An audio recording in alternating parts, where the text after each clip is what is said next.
স্বার্থপর এই দুনিয়া খোদার কসম কারোর জন্য থামে না, বড় স্বার্থপর এটা। আগের গাড়ির 3 জন প্যাসেঞ্জারও যদি রক্তে ভাইসা যায়, মইরাও যায়, পিছনে জ্যাম বাজলে এরা শুনতেছে যে সামনের গাড়ি অ্যাক্সিডেন্ট করে 2জন লোক মরে গেছে, এরা এরপরও চিল্লায় যে পুলিশ কই, রাস্তা ক্লিয়ার করে নাকা, মূল্যে মরছে না মূল্যটি সরাও। কারো হাতে সময় নাই। স্বার্থপর এই দুনিয়া কারোর জন্য থামে না রে বাপ।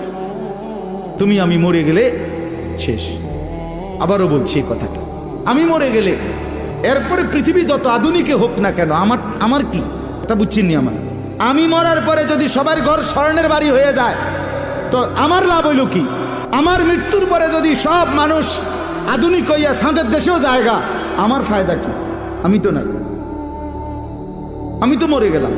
যে কবরে চলে গেল সে কি আর ফিরে আসবে? আল্লাহ আমাদেরকে বুঝ দান করেন।